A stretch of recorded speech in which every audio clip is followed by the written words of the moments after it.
It's the Pisces full moon in September 2019. I'm Armand Diaz on Long Island. And I'm Margaret Gray in Dublin. So, Margaret, this is a full moon in Pisces. I always think of it as being kind of a weird full moon because we have the sun in Virgo, very particular, very get back to work type of energy. And then we have the moon out in Pisces. It's all about transcendence and letting go. What do you think? I think that we've had a lot, the last few weeks have been so harsh with so many planets in this Virgo energy. So we've really been bombarded with this sense of pernickety and this sense of kind of being over discerning, over analytical, self-critical, critical of ourselves, our relationships. And then this full moon arrives, and I think it's really the last few days have kind of been pulling us into this Piscean energy. And it's a particularly powerful energy because it's conjunct Neptune. So it really makes this very watery, very emotional, very kind of energy that's really oriented towards, as you said, spirituality and also unconditional love. But there's such a big pull from that very Virgo energy we've had now to this full moon energy, and it feels so highly emotional. And I've heard a lot of people, even over the last few days, say that they felt more tearful and that, old memories are coming up and they're feeling out of sorts. So I think it's really being pulled from that earthy realm of Virgo into that watery Piscean realm. We've had so much Earth energy. I mean, in addition to all the planets that can possibly cram themselves into Virgo, we have Uranus in Taurus, we have Saturn and Pluto in Capricorn. So we've had so much Earth energy. And in a sense, at this full moon, it's peaking because, especially if we're talking about relationships, because Venus and Mercury are going to be at 29 degrees of Virgo, which tends to really bring out it makes the sign a little extra. A little bit more. And so I think that, we have to watch out very much for that sense of being, I'm not a big one to say that Venus in Virgo is overly critical or anything like that, but you got to watch out for that, I think, with 29 degrees. And Mercury too, picking on a little detail and just sort of obsessing over it and making a big thing out of it. And I think the combination of, in a relationship where something is made a big thing of, and then everybody being a little bit more sensitive than usual, could really have not a good ending. I mean, basically, because again, there could be a lot of distress around, a lot of, we're feeling more sensitive, so we feel more picked on. Now, there's also something else that's very important with this full moon, which is the sextile to Pluto. So there's a real feeling of rumbling under the ground, that there's something about to change, that there's something really kind of some transformation going on. And we often use the word transformation with Pluto, which makes it sound, like something very wonderful at some level, which it is. But when we're right in it, combined with the full moon, which brings emotions up from our unconscious right up to the surface, really it can feel like almost a sense of like, oh my goodness, this feels like pretty dire. And, is there an end in sight? Is my relationship coming to an end? Or is something else in my life coming to an end? So it doesn't feel too good with that Pluto. And there's also a lot of, like I mentioned before, old feelings. So there could be a lot of reminiscing around old relationships and breakups and, what happened there. And, and then the Virgo comes in and says, well, what did you do about it? And what was your part? And maybe you messed up. So it's kind of a tricky combination to navigate, I think. Yeah, without a doubt. I think that it's a very Neptunian week. We have a lot of Neptune energy with the sun opposite Neptune early in the week, and then the moon getting in there and really sort of tying it all together. And, with all of that earthy energy that is so prominent now, it just seems to me like it is just it's so hard, and it's so hard to get a sense of movement. And maybe that's what the Pluto does, though. Maybe Pluto trine the sun, sextile the moon. Maybe what that does is actually, like, it gives you that sense something's got to give. Something's got to give. We can't. There's got to be something that happens. And we may not get the sense of relief at the full moon, but maybe we get a sense that it's coming.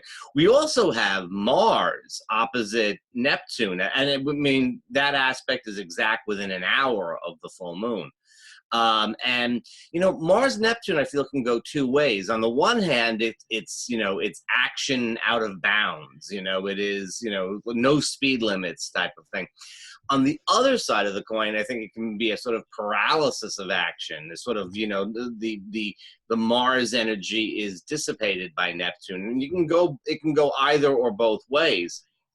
But the sense, again, is one of action. You know, you want to do something. There's an impelling force towards action, I feel. I agree with you. And yet what you said earlier is so important, that I think with the Pisces energy, particularly the full moon, really it's almost like what we're being suggested to do by the planetary energy is to let go. And I think that sense of really letting go and trusting that there's something bigger that isn't an easy thing to do. And I think that might be the bridge from that Virgo to that Pisces energy of moving from criticism to acceptance, you know, self-acceptance, acceptance of others. And then the next step is unconditional love, if we can get there. But that might be just a little step too far. For now, it might be just that letting go and trusting. And I think one of the bridges to letting go is self-compassion, you know, and no wonder, you know, people practice self-compassion meditation and all kinds of practices focus on self-compassion, because I think it often is that bridge that really dissolves that self-criticism, that self-negation, and moves into that ability to just accept and let go, which I think is possibly the only way we may find a way through with this full moon. Yeah, it's, you know, it's an important strategy to keep in mind as we go along. You know, I mean, it is the full moon in Pisces. One thing that I would watch out for would be having a couple of extra drinks. You know, that could really be something that, you know, I'm not advocating for teetotaling or anything like that on a general basis, but it could be something that could really amplify some of these issues. So, you know, you want to be very careful with that, I think. You know, it's a full moon. It's a full moon in Pisces. It ought to be kind of fun. It's happening on a weekend. It all sort of seems to kind of work out. And then, you know, you have a little bit of danger zone. I think Friday more than Saturday, because by Saturday, Venus and Mercury will have gone into Libra, and we'll have some air energy in the sky, which is a big shift. We haven't had any air energy, with the exception of the moon, in a long time. And not only do we get these air planets, but the moon will go into Aries and oppose them on Saturday night into early Sunday morning. So that is, I mean, you know, like all of a sudden we have air and fire. We can actually get something cooking. It's, you know, instead of everything sort of being smothered by the earth energy, now all of a sudden there's a potential. Saturday night seems to me like a better night to get out than Friday. Yes, there's going to be more movement. I think a lot of us will breathe a sigh of relief when these planets move into Libra. And as you said, the Aries moon is a lot of fun. It's a playful moon, so it's a great time to go out, have fun with your friends, or have fun, go on a date, maybe a first date or something. It certainly shifts drastically from all that heavy, emotional, kind of laden full moon. And maybe the night of the full moon, you know, if anybody is into meditation, something like that, or going for a walk, or, you know, being by water, often the things we usually say, but I think particularly for this full moon, not to expect too much socially is really probably what I'd say, unless you're maybe in a chanting group or something, you know, that might be quite nice to chant with other people. If your social activity is doing Gregorian chants, this is going to be a good one. This is perfect. Yeah, I mean, you know, it could be, it depends. It's sort of like I think that it would be okay on Friday or Thursday and Friday. I think it'd be okay, but you've got to sort of take a very light approach to things. You can't take things too seriously. You got to understand that the boundaries between fantasy, imagination, and reality are extremely porous. Saturnian reality that's extremely porous at this time. So you don't want to, again, you don't want to pick on a detail and obsess over it. You don't want to make big stories out of things. And why should you ever? Absolutely. And it's easy to do with that Venus Mercury. So hang in there, everyone. Gets better on Saturday and Sunday. So if you're planning some fun times, maybe wait till then. And by the way, talking of fun times, if you haven't signed up for our 1 year online relationship and astrology course, you can still do so. We still have a few spaces left. So do message us or email us because we'd love to have you on the course. It's starting very soon. It is. Well, I'll see you next time, Margaret. Bye, Armand. See you soon.